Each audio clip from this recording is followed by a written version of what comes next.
Hello aspirants, I welcome you all at परचम classes.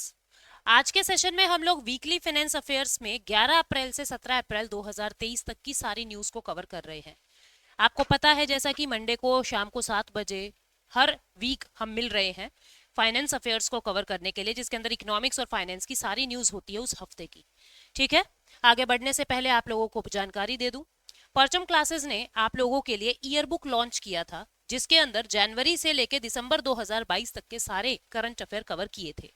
इसकी soft copy अभी भी आप लोगों को अवेलेबल हो जाएगी हमारे perchamclasses.in की वेबसाइट से। अब जिस एस्पिरेंट ने करंट अफेयर पढ़ लिए हैं लेकिन वो प्रैक्टिस करना चाहता है, तो प्रैक्टिस के लिए एक ये सवाल नाम की बुक, इलेक्ट्रॉनिक बुक यानी कि सॉफ्ट कॉपी हमने लॉन्च की है, जिसको 4 फेजेस में आप लोग देखोगे, 4 पार्ट्स में आप लोग देखोगे। 3-3 महीने के करंट अफेयर, जैसे जनवरी फरवरी मार्च के करंट अफेयर के एमसीक्यू एक पीडीएफ में, देन अप्रैल मई जून, इस तरीके से करते करते 4 सेक्शंस पूरे साल के बटे हुए हैं। सवाल नाम की ये बुक है, सिर्फ सॉफ्ट कॉपी है, इसकी हार्ड कॉपी नहीं है, पीडीएफ होगी विद डिटेल्ड एक्सप्लेनेशन। जो भी एस्पिरेंट इसमें सब्सक्राइब करना चाहता है, आप लोग perchamclasses.in पे जाके इसमें सब्सक्रिप्शन ले सकते हैं। ठीक है, अब हम देख लेते हैं आज कौन कौन सी न्यूज है, बट कोर्सेज कौन कौन से चल रहे हैं उसकी और जानकारी आप ले लीजिए। एक एसएससी जनरल अवेयरनेस का कोर्स चल रहा है, जिसके अंदर सभी स्ट्रेटेजी के, पॉलिटी, हिस्ट्री, ज्योग्राफी सब कुछ कवर करवाया जा रहा है। पूरी टीम ने रिकॉर्डेड बैच ये प्रिपेयर किया है आप लोगों के लिए। डे 1 पे ही सिलेबस आपके हाथ में होगा। एक बैच चल रहा है इकोनॉमिक्स का, बिल्कुल जीरो से हाई लेवल तक की इकोनॉमिक्स विद बेसिक कंसेप्ट्स आप लोगों को कवर करवाए जा रहे हैं। दोनों ही कोर्सेज पे अगर 10% का ऑफ चाहिए, then use code PAYL10 to get 10% extra off. ठीक है, तो देखते हैं आज कौन कौन सी न्यूज हमको करनी है। पहले ब्रीफ में देखेंगे, फिर हम उसको कॉम्प्रिहेंड करके देखेंगे।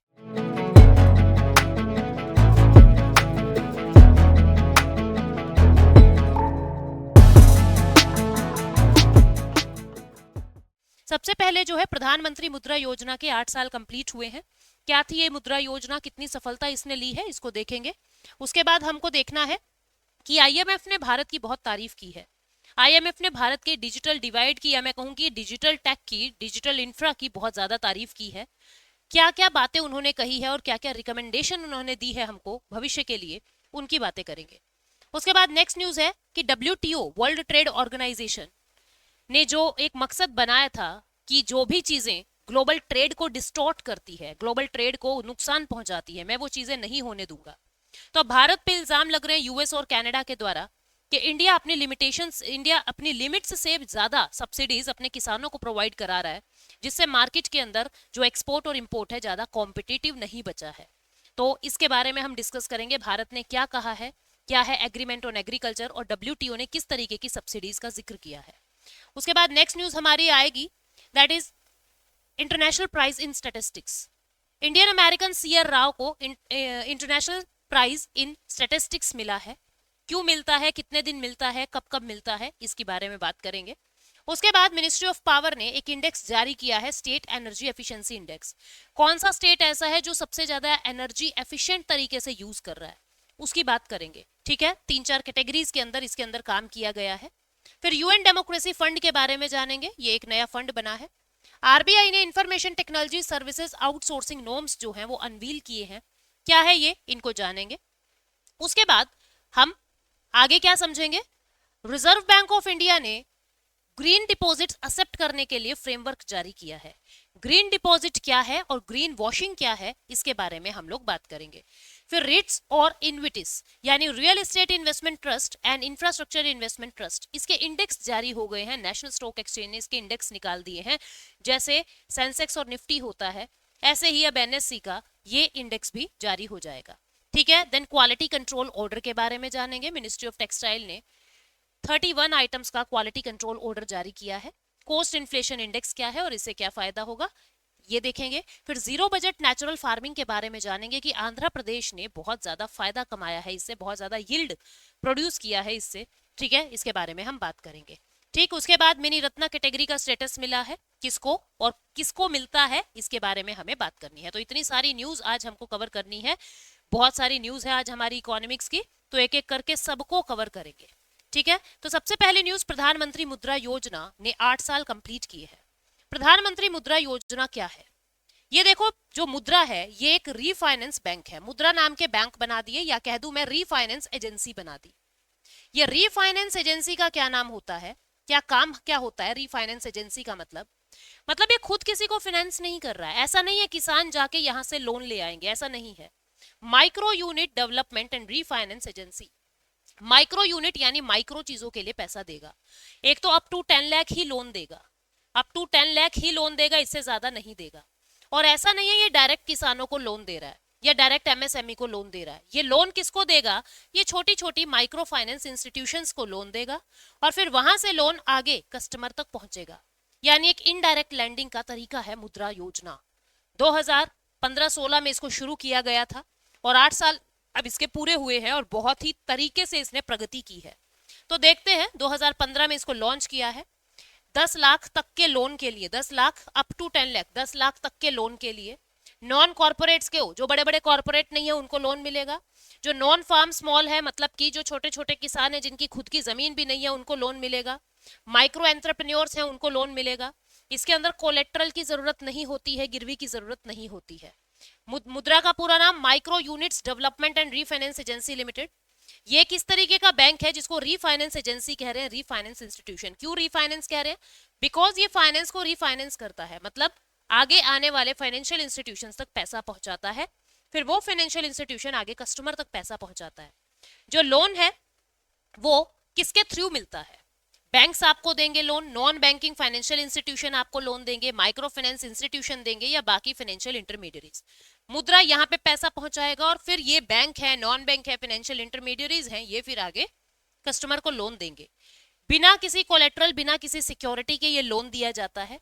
और जो रेट ऑफ इंटरेस्ट है, जो भी आपको लोन दे रहा है, मान लीजिए कोई एसबीआई आपको लोन दे रहा है, मुद्रा लोन दे रहा है एसबीआई, तो SBI rate of interest decide करेगा आरबीआई की रिकमेंडेशंस को ध्यान में रखते हुए।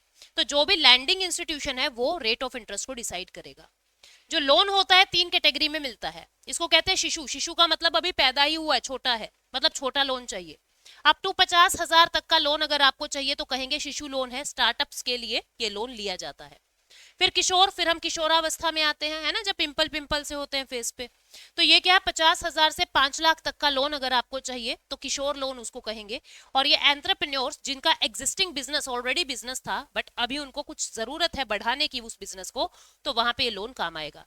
उसके बाद तरुण लोन, 5 लाख से 10 लाख तक का ये लोन होगा। ये बिजनेसमैन को बिजनेस एक्सपेंशन के काम के लिए लोन दिया जाता है। तो शिशु, किशोर और तरुण तीनों मुद्रा में आते हैं। इसकी सिग्निफिकेंस क्या है? महिलाओं को, एससी एसटी को, ओबीसी क्लासेस को बहुत आसानी से कंसेशनल इंटरेस्ट रेट पे लोन मिल जाता है। ठीक है। कंसर्न क्या है कि जो लोन डिसबर्स्ड का एम्प्लॉयमेंट जनरेशन है उसका रिकॉर्ड मेंटेन नहीं किया जा रहा है। ये इसमें एक चिंता वाली बात है। ठीक है। Rise in bad loan specially in Kishore and Tarun. लोग ले तो जाते हैं, वापस नहीं देते हैं, किशोर वाले और तरुण वाले। शिशु लोन तो वापस आ जाता है लेकिन किशोर और तरुण लोन जो है वो वापस नहीं आ पा रहा है, जिसकी वजह से दिक्कत ही दिक्कत है। नेक्स्ट न्यूज है, आईएमएफ ने क्या कहा है कि India's digital public infrastructure DPI is emulated by many nations. मतलब कि आईएमएफ ने अपनी तारीफ की है, सीधी सीधी बात मैं बताऊं, डिजिटल पब्लिक इंफ्रास्ट्रक्चर की। एक पेपर जारी किया है, आईएमएफ ने एक पेपर जारी किया है जो नाम है स्टेकिंग अप द बेनिफिट। क्या नाम है?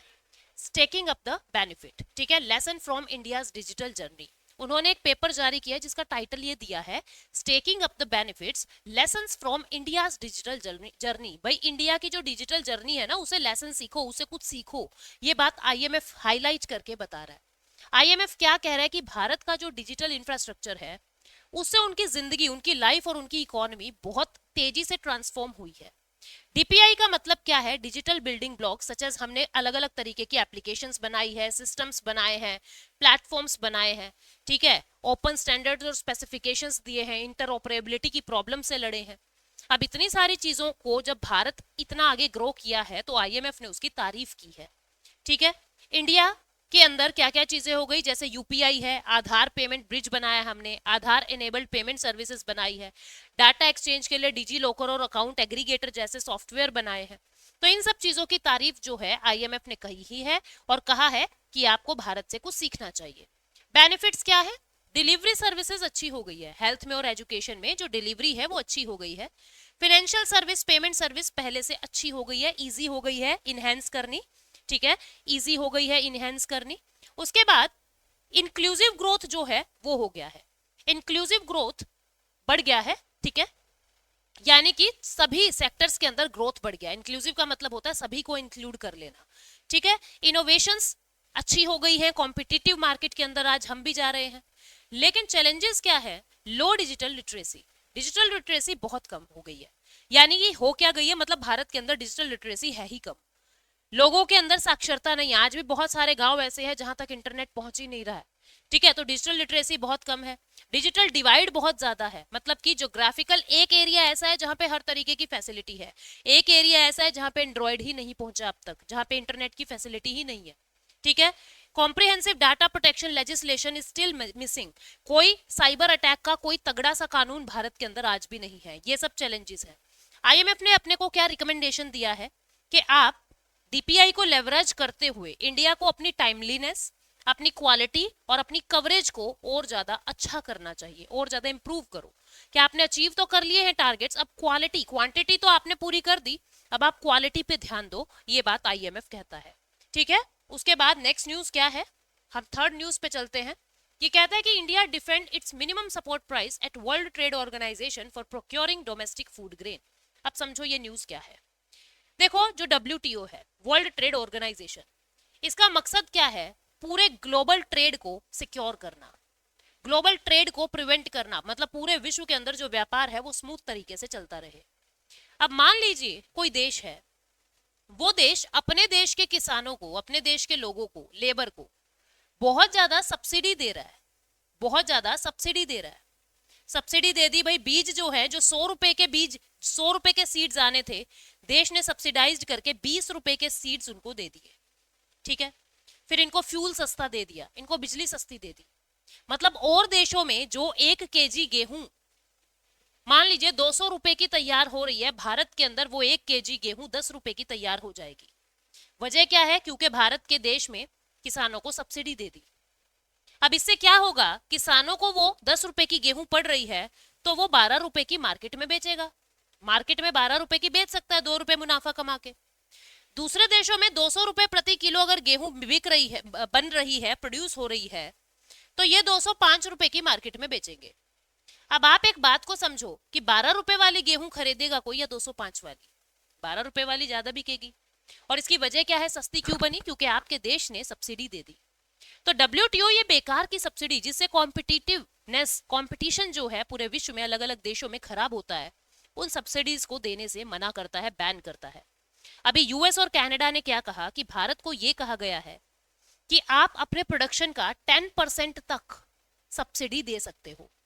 भाई अगर आपने प्रोडक्शन 100 रुपए का किया है तो इसका 10 रुपए ही आप सब्सिडी दे सकते हो, लेकिन भारत 13% दे रहा है, तो भारत नॉर्म्स को तोड़ रहा है, भारत लिमिट्स को क्रॉस कर रहा है। ये इल्जाम भारत के ऊपर यूएस और कनाडा ने लगाए हैं। तो भारत ने क्या कहा इसके बारे में, भारत ने 2013 में ही बाली पीस अकॉर्ड को साइन किया था। Bali is a name of place, Bali peace accord को साइन किया था, बाली पीस क्लोज को साइन किया था। इस पीस क्लोज में क्या लिखा हुआ था, भारत ने क्या डिमांड की थी कि हमको हमारी गरीबी का, हमारी पॉपुलेशन का एक परमानेंट सॉल्यूशन चाहिए। आप क्या कहते हैं कि 1990 में जितना प्रोडक्शन हुआ है, देखो क्या रूल बनाया हुआ है, जो डेवलप्ड नेशन है, ठीक है, उनको कहा कि तुम 5% सब्सिडी दे सकते हो 1990 की प्रोडक्शन का, और जो डेवलपिंग कंट्रीज हैं उनको क्या कहा कि तुम 1990 की प्रोडक्शन का 10% सब्सिडी दे सकते हो। अब दिखने में तो ये लग रहा है कि डेवलपिंग कंट्रीज को ज्यादा सब्सिडी की परमिशन मिल गई है, लेकिन आप ये भी तो देखो डेवलप्ड नेशन का 1990 में प्रोडक्शन कितना ज्यादा होता था, उनके पास तो पहले से ही मशीनें आ चुकी हैं। भारत के पास उस समय इतना मैकेनाइजेशन नहीं था, प्रोडक्शन बहुत कम था। वहां प्रोडक्शन 5,000 रुपए का हो रहा है, वो 5,000 का 5% यानी कि लगभग 250 रुपए का सब्सिडी दे रहे हैं, ठीक है, 250 रुपीज का सब्सिडी दे रहे हैं। और भारत के अंदर 100 रुपए का प्रोडक्शन हो रहा है, तो 10% यानी 10 रुपए की सब्सिडी दे पा रहा है। दिखने में तो लग रहा है भारत को ज्यादा सब्सिडी दे दी और डेवलप्ड नेशन को कम, लेकिन प्रोडक्शन भी तो देखो। तो भारत ने ये कहा कि ये आप पार्शियलिटी कर रहे हो। हमारे देश के अंदर नेशनल फूड सिक्योरिटी एक्ट चल रहा है, हमारे देश में इतनी गरीबी है और जनसंख्या इतनी ज्यादा है कि हमें अपने देश के लोगों की मदद करनी पड़ेगी, हम मजबूर हैं। इसका कोई परमानेंट सॉल्यूशन आप दे दीजिए और हम लोग अपनी सब्सिडीज को कम कर देंगे। तो बाली पीस क्लोज में डब्ल्यूटीओ ने क्या कहा था कि जब तक इसका कोई परमानेंट सोल्यूशन नहीं मिलता है, आप बियॉन्ड लिमिट जाके भी अपने देश के लोगों को सब्सिडाइज कर सकते हो। बस इसी चीज पे यूएस और कनाडा भारत से नाराज है कि आपको 10% की छूट मिली, पर आप बाली पीस क्लोज का मिसयूज कर रहे हैं और जानबूझ के अपने किसानों को सस्ती चीजें प्रोवाइड करा रहे हैं, सब्सिडीज दे रहे हैं। ठीक है, तो ये पूरी न्यूज थी जो मैंने आपको शॉर्ट में बता दी। ये इन्होंने बहुत टेक्निकल लैंग्वेज में यहाँ पे मैंने लिख दिया है, जो देसी बात थी कुल मिला के, वो कहते हैं ना निचोड़, वो मैंने आपको बता दिया है। ये क्या कह रहा है कि यूएस और कनाडा ने भारत को चैलेंज किया है कि आप लोग हाईली सब्सिडीज चीजों पे, स्पेशली चावल पे आप बहुत ज्यादा सब्सिडीज दे रहे हो। इंडिया पहला देश बन गया है बाली पीस क्लोज को यूज करने वाला। ठीक है, बाली पीस क्लोज को यूज करने वाला इंडिया पहला देश बन गया है, ऐसी बात भारत के लिए कही जा रही है, क्योंकि डब्ल्यूटीओ ने एग्रीमेंट ऑन एग्रीकल्चर कहा है। एग्रीमेंट ऑन एग्रीकल्चर क्या कहता है कि देश, कोई भी देश अपनी फूड सिक्योरिटी प्रोग्राम को मैनेज करने के लिए लिमिट्स को ब्रीच कर सकता है, लिमिट्स को तोड़ सकता है। ठीक है, लिमिट्स को ब्रीच कर सकता है, सब्सिडी लिमिट्स को ब्रीच कर सकता है अगर आपके देश के फूड सिक्योरिटी प्रोग्राम जो है वो पूरे नहीं हो रहे हैं। उन प्रोग्राम्स को कंप्लीट करने के लिए आप अपने देश में सब्सिडीज लिमिट को ब्रीच कर सकते हो, जो भारत ने किया। भारत ने 13.7% का सब्सिडी देनी थी 10% की। तो भारत ने यही कहा कि तुमने ही कहा था बाली पीस अकॉर्ड में कि आप कर सकते हो, तो हमने कर दिया। डब्ल्यूटीओ 3 तरीके की सब्सिडीज आपको देता है, green box, blue box, yellow box या एम्बर बॉक्स आप कह सकते हो। ग्रीन बॉक्स ऐसे सब्सिडी होती है जिसमें कोई लिमिट होती नहीं है कितनी सब्सिडी दो। ये ऐसा है जो ग्लोबल डिस्टोर्ट नहीं करता है, ट्रेड को डिस्टोर्ट नहीं करती है सब्सिडीज। जो एम्बर बॉक्स होता है उसके अंदर लिमिट्स लगी होती है कि आप अपनी एग्रीकल्चरल प्रोडक्शन का केवल 10% ही दे सकते हो। जो ब्लू बॉक्स होता है उसमें ऐसे होता है, रेंज डिसाइड की होती है कि आप अपनी सब्सिडीज को इस तरीके से मॉडिफाई कर लो जिससे ग्लोबल ट्रेड डिस्टोर्ट ना हो। ठीक है, तो 3 तरीके की सब्सिडीज का जिक्र डब्ल्यूटीओ करता है। प्रॉब्लम क्या है इस क्लॉज के साथ? Full disclosure needed. Bali peace clause हमने साइन कर दिया और उसको यूज भी कर रहे हैं, लेकिन प्रॉब्लम क्या है, जब आप सब्सिडीज दे रहे हो तो आपको एक एक बात डिस्क्लोज करनी पड़ेगी। आपको हर एक बात डिस्क्लोज करनी पड़ेगी कि एमएसपी कितना है, कौन कौन से प्रोग्राम आपने चलाए हुए हैं सब्सिडीज के लिए। भारत सारी चीजें डिस्क्लोज नहीं करता। दूसरा, less market for developed countries. Developed countries के लिए कंपटीशन बहुत हाई हो गया है, क्योंकि भारत का सामान इतना सस्ता होता है कि उनकी मार्केट खराब होने लगी है। तो ये भी एक इल्जाम भारत पे ऊपर है। No distortion of global trade. ये क्या कह रहा है कि डेवलपिंग कंट्रीज को पीस क्लोज अलाउ तो कर दिया, लेकिन आप ग्लोबल ट्रेड को डिस्टोर्ट नहीं कर सकते। पर भारत कर रहा है, ऐसा इल्जाम यूएस और कनाडा ने लगाया है। तो ये प्रॉब्लम है इस क्लोज के साथ। भारत के ऊपर क्या एक्यूजेशन है, क्या इल्जाम है, वो मैंने बता दिया। और साथ में G33 ग्रुप यानी ग्रुप ऑफ 33 नेशंस, इसके अंदर डेवलपिंग और लीस्ट डेवलप्ड कंट्रीज आती है। डेवलपिंग और लीस्ट डेवलप्ड कंट्रीज का ये ग्रुप है। ये क्या कहते हैं कि हमको एक परमानेंट सॉल्यूशन दे दो डब्ल्यूटीओ, हम अपनी फूड सिक्योरिटी कंसर्न आपके सामने रख चुके हैं, अगर कोई परमानेंट सॉल्यूशन है तो आप हमें बताएं, अदरवाइज हमारी सब्सिडीज के बीच में हमको रोके टोके ना। ठीक है, डब्ल्यूटीओ के बारे में जान लीजिए। डब्ल्यूटीओ एक इंटरनेशनल ऑर्गेनाइजेशन है। ठीक है, पूरे वर्ल्ड ट्रेड को सुपरवाइज और लिबरलाइज करने के लिए बना था। पहले इसका नाम general agreement on trade tariff था। General agreement on trade and tariff ये नाम था इसका। 8 जुलाई 1948 में, 1 जनवरी 1995, 1 जनवरी 1995 को इसका नेम बदल के डब्ल्यूटीओ किया गया और उसी दिन भारत भी इसका मेंबर बन गया है। ठीक है, ये general agreement on trade and tariff का सक्सेसर है। पहले इसका नाम GATT था, आज के दिन इसको WTO से कहते हैं। और 1 जनवरी 1995 को भारत भी इसका मेंबर बन जाता है। तो ये कहानी थी WTO की, ये केस था पूरा जो WTO के ऊपर आया है। नेक्स्ट न्यूज है इंटरनेशनल प्राइस इन स्टैटिस्टिक्स।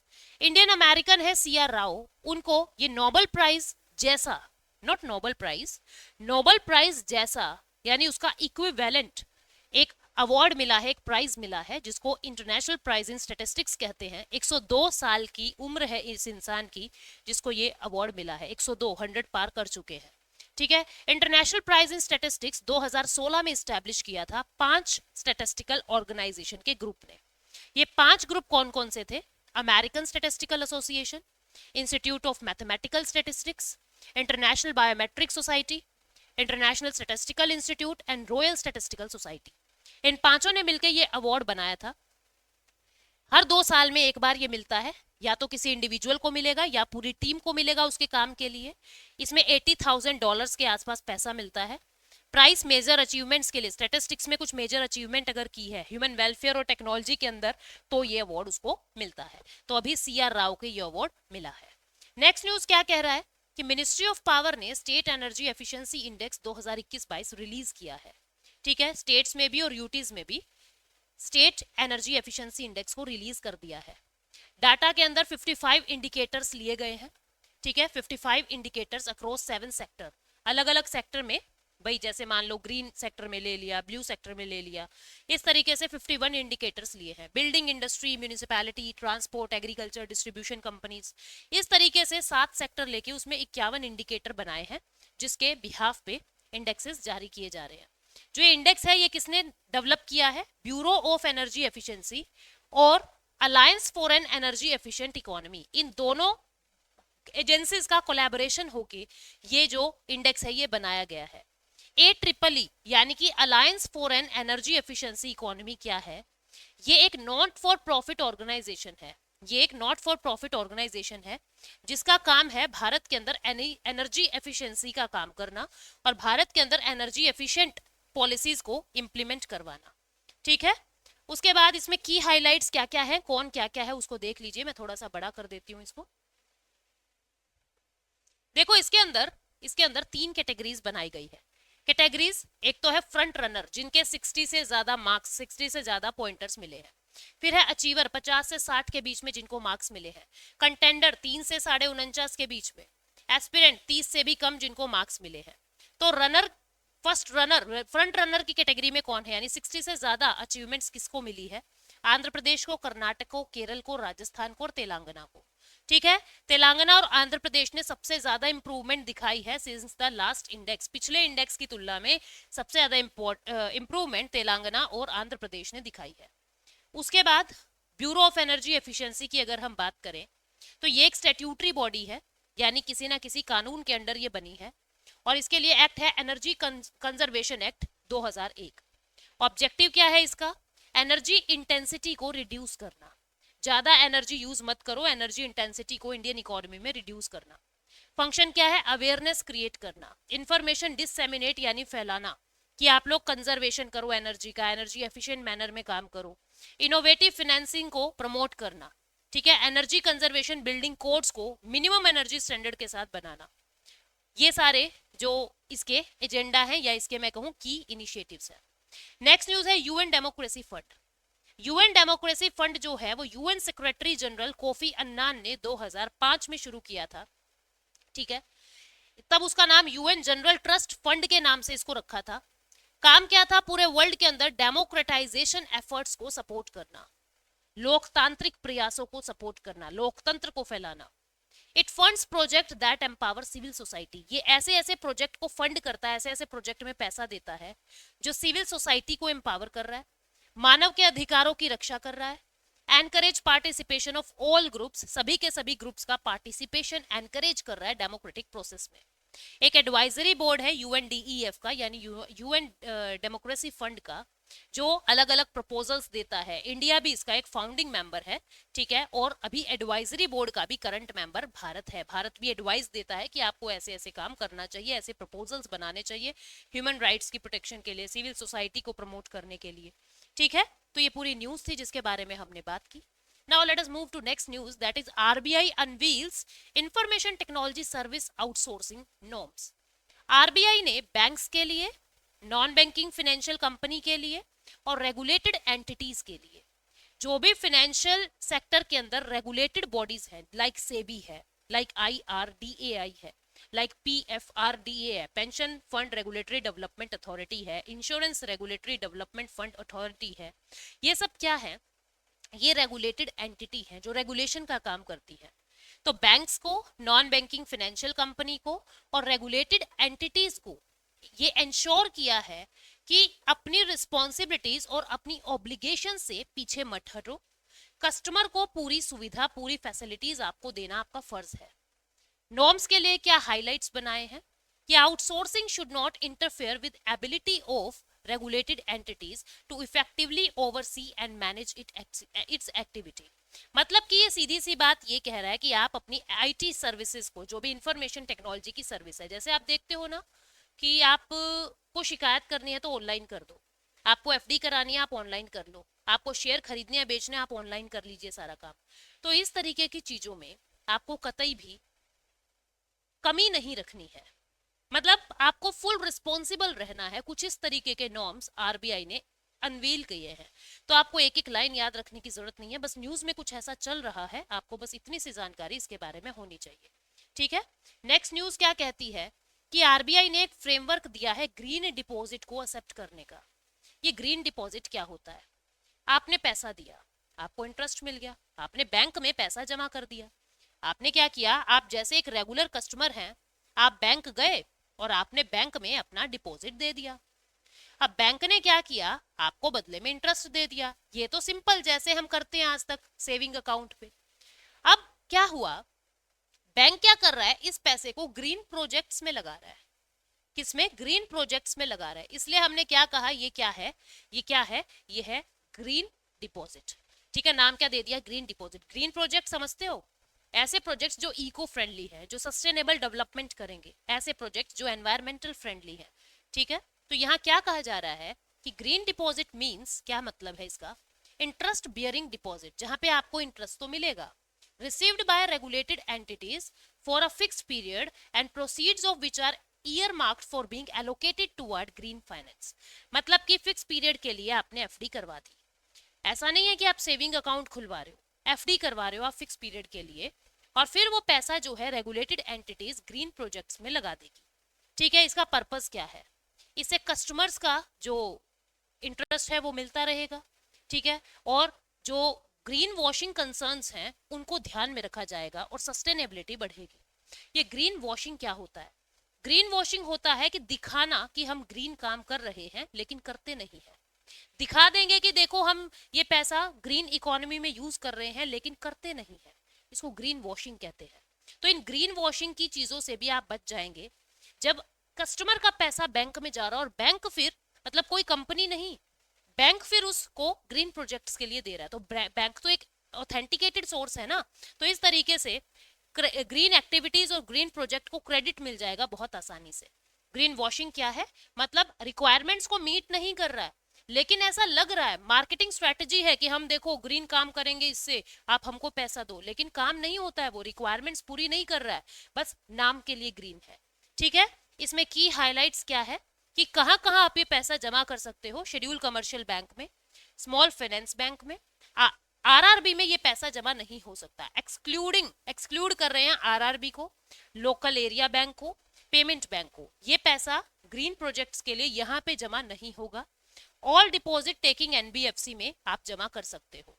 ठीक है, समझ गए। हाउसिंग फाइनेंस कंपनी जो आरबीआई के साथ रजिस्टर्ड है वहां भी आप ये पैसा जमा कर सकते हो, लेकिन कहां कहां ये पैसा जमा नहीं होगा, आरआरबी में जमा नहीं होगा, नहीं कह रही हूं मैं, लोकल एरिया बैंक्स में जमा नहीं होगा और पेमेंट बैंक में जमा नहीं होगा। और ये जितना भी रुपया जमा होगा ये सिर्फ इंडियन करेंसी में यानी इंडियन रूपी में ही जमा हो सकता है। ठीक है, तो ये पूरी न्यूज थी जिसके बारे में हमने बात की। फायदा क्या होगा? फायदा सीधी सी बात है, ग्रीन प्रोजेक्ट्स को टाइमली मैनर में क्रेडिट मिल जाएगा। ठीक है, तो मतलब हम क्या कर रहे हैं, इससे क्या फायदा होगा? रिन्यूएबल एनर्जी को पैसा मिल जाएगा, एनर्जी एफिशिएंसी काम होंगे, क्लीन ट्रांसपोर्टेशन होगा, क्लाइमेट चेंज अडेप्टेशन हो जाएगा, ग्रीन बिल्डिंग बनाना चाहते हो, सस्टेनेबल वाटर वेस्ट मैनेजमेंट को पैसा मिल जाएगा। कौन कौन से प्रोजेक्ट को एक्सक्लूड कर रहे हैं? ठीक है, मतलब कोई माइनिंग का काम है, डायरेक्ट वेस्ट इंसिनरेशन है, लैंड फिलिंग प्रोजेक्ट है, न्यूक्लियर पावर जनरेशन है, हाइड्रो पावर प्लांट है, इनको पैसा नहीं मिलेगा। 25 मेगावाट से ज्यादा का अगर कोई पानी का प्रोजेक्ट है, हाइड्रो पावर प्लांट है, उसको पैसा नहीं मिलेगा। ठीक है, समझ गए। थर्ड पार्टी वेरिफिकेशन होगा आपके पैसे का, पूरा प्रॉपर तरीके से इंश्योरेंस के थ्रू ये पैसा जो है वो यूज किया जाएगा। तो ये पूरी न्यूज थी। Now let us move to REITs and InvITs. अब देखो ये रियल एस्टेट और इंफ्रास्ट्रक्चर क्या है। जैसे आप म्यूचुअल फंड खरीदते हैं ना, म्यूचुअल फंड में क्या होता है, सब लोगों ने थोड़ा थोड़ा पैसा लगाया और म्यूचुअली एक जगह पूल कर दिया। अब वो जो फंड मैनेजर है, वो फंड मैनेजर क्या करेगा, आपके पैसे को अलग अलग कंपनी में लगा देता है। मान लीजिए किसी ने रिलायंस में लगा दिया, ठीक है, किसी ने कहीं और लगा दिया, मान लो अमेजन में लगा दिया, ठीक है, थोड़ा सा पैसा आपका इन्फोसिस में लगा दिया, अलग अलग कंपनीज के अंदर किसी ने टाटा में लगा दिया। तो मतलब कि जो फंड मैनेजर है वो आपके पैसे को डाइवर्सिफाई कर देता है ताकि आपका रिस्क मिनिमाइज हो जाए। अब जो रीट्स है, रीट्स, ठीक, इसमें क्या होगा, ये रियल एस्टेट की बात करेगा। मतलब आप क्या कर रहे हो, म्यूचुअली फंड की तरह, म्यूचुअल फंड की तरह अपना मनी पूल कर रहे हो बहुत सारे लोग मिलके, पर जो फंड मैनेजर है वो रियल एस्टेट के लिए आपके पैसे को यूज करेगा। और इन्विटिस में भी क्या है कि आपका जो पैसा है वो इंफ्रास्ट्रक्चर प्रोजेक्ट के लिए, इंफ्रास्ट्रक्चर इन्वेस्टमेंट के लिए आपका पैसा यूज किया जाएगा। ठीक है, अब आपको पता नहीं लगता कि रियल एस्टेट के मार्केट में रेट क्या चल रहे हैं, भाई जमीन के दाम कम हुए ज्यादा हुए, इंफ्रा के दाम कम हुए ज्यादा हुए, हमें म्यूचुअल फंड का ये पैसा यहाँ लगवाना चाहिए या नहीं लगवाना चाहिए, तो हजार तरीके की कंफ्यूजन रहती है। क्योंकि फंड मैनेजर अपने आप ही वो पैसा इधर उधर करता है, अपने को तो पता नहीं, हम तो पैसा उसको दे देते हैं और फिर वो पैसा आगे लगाता है। पर ये पावर अपने हाथ में होती है कि ये पैसा यहाँ लगाओ वहां लगाओ, हम अपने ब्रोकर को ये बात कह सकते हैं। पर कहोगे तो तब ना जब तुम्हें खुद पता होगा।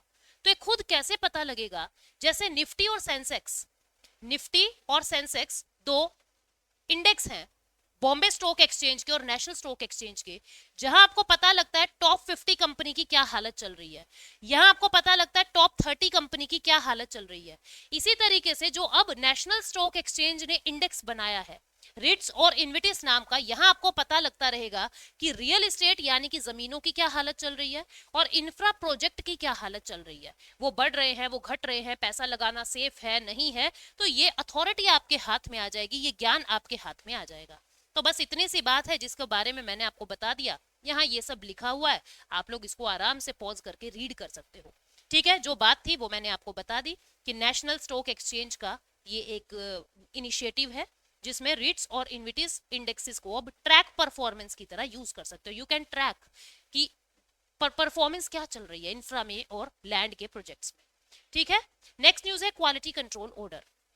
मिनिस्ट्री ऑफ टेक्सटाइल ने 31 आइटम्स की 2 क्वालिटी कंट्रोल ऑर्डर जो है वो जारी किए हैं, अनाउंस किए हैं, जिसमें 19 जियो टेक्सटाइल है और 12 प्रोटेक्टिव टेक्सटाइल है। जियो टेक्सटाइल इंफ्रास्ट्रक्चर प्रोजेक्ट के लिए यूज होता है और एनवायरमेंटल एप्लीकेशन के लिए यूज होता है, जबकि प्रोटेक्टिव टेक्सटाइल ह्यूमन लाइफ को प्रोटेक्ट करने के लिए यूज होता है। ठीक है, हैजार्डस और एडवर्स वर्किंग कंडीशन से, जैसे जैसे आप काम करते हो ना कि मैं क्या बताऊं कि आप बिजली का काम कर रहे हैं तो वो रबड़ वाला वो पहनते हो ना हाथ में, दैट इज प्रोटेक्टिव टेक्सटाइल। ठीक है, और अगर आप इंफ्रा प्रोजेक्ट्स के लिए कुछ काम कर रहे हैं वहां पे जो जो टेक्सटाइल यूज हो रहा है that is Jio textile. Quality control order क्या करता है कि हमको जो इंपोर्ट करना है सामान उसकी क्वालिटी मेंटेन करनी है और चीपर आइटम्स हमको कंट्रोल करने हैं। ठीक है, ताकि कस्टमर को क्वालिटी और सस्ता प्रोडक्ट मिल सके। ब्यूरो ऑफ इंडियन स्टैंडर्ड जो है वो QCO को सर्टिफाई करता है।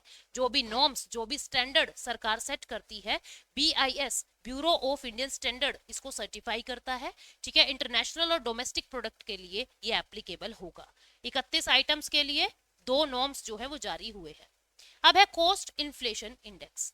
अब इसके अंदर देखो क्या होता है, हमने जब टैक्स की बातें की थी तो हमने कैपिटल गेन्स टैक्स पढ़ा था। कैपिटल गेन्स टैक्स क्या होता है, जब आप अपना एसेट को सोल्ड आउट कर रहे हो यानी सेल कर रहे हो, अगर आपको प्रॉफिट होता है, अगर आपको प्रॉफिट होता है, एसेट को बेच रहे हो और अगर आपको प्रॉफिट होता है, उस प्रॉफिट पे जो टैक्स लगता है उसको हम कैपिटल गेन्स टैक्स कहते हैं।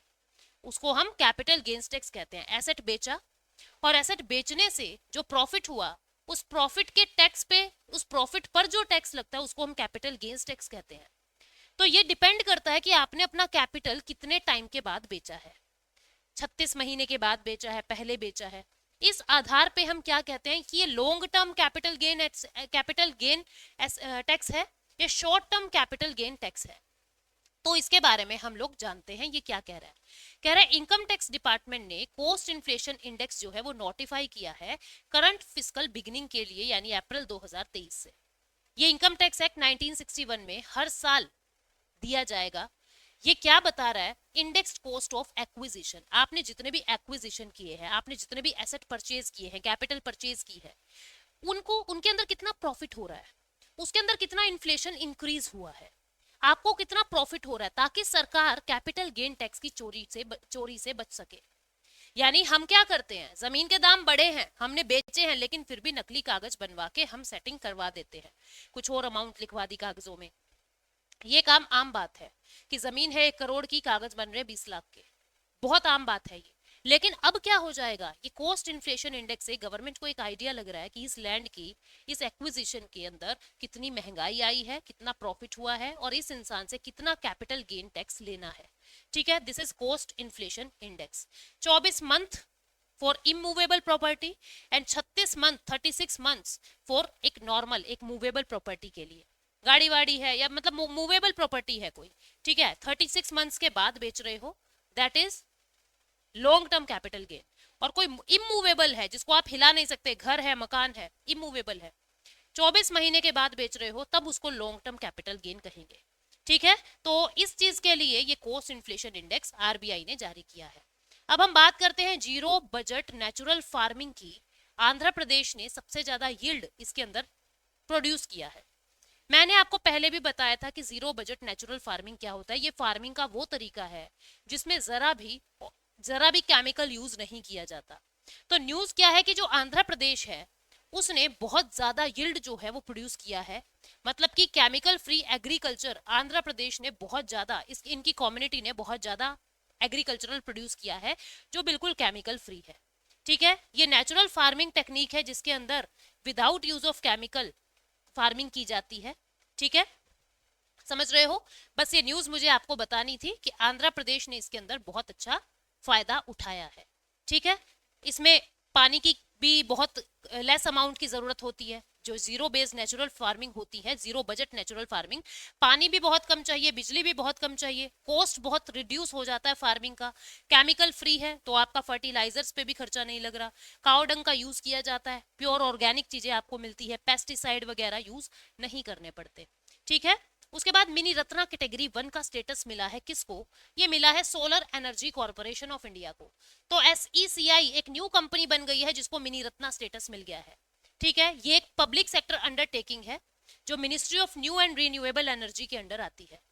किसको मिलता है मिनी रत्ना स्टेटस, ऐसी सेंट्रल पब्लिक सेक्टर एंटरप्राइजेस, मतलब ऐसी सरकारी कंपनीज जिनको पिछले 3 साल में प्रॉफिट हुआ है, एक भी बार वो लॉस में नहीं गए लगातार पिछले 3 साल में, और उन 3 सालों में से कम एक साल, 3 सालों में से कम 1 साल 30 करोड़ से ज्यादा का प्रॉफिट हुआ है without giving tax.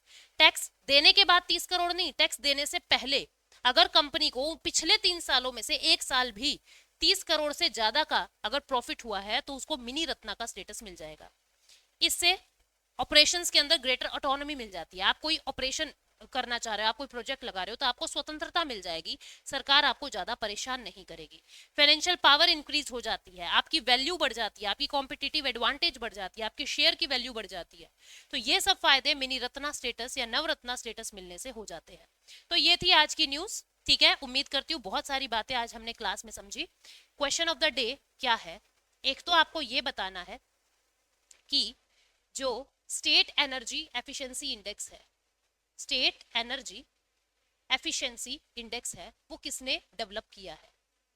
State energy efficiency index is developed by, किसने डेवलप किया है, और इसके अंदर दो मोस्ट इंप्रूवमेंट वाले स्टेट का नाम बताइए। दो मोस्ट इंप्रूवमेंट वाले स्टेट का नाम बताइए जिन्होंने सबसे ज्यादा इंप्रूवमेंट पिछले साल की तुलना में की है। कौन इसको बनाता है, डेवलप कौन करता है, और किसने सबसे ज्यादा इंप्रूवमेंट की है। आई होप आपको फायदा हुआ इस सीरीज से। Thank you so much, take care, bye bye.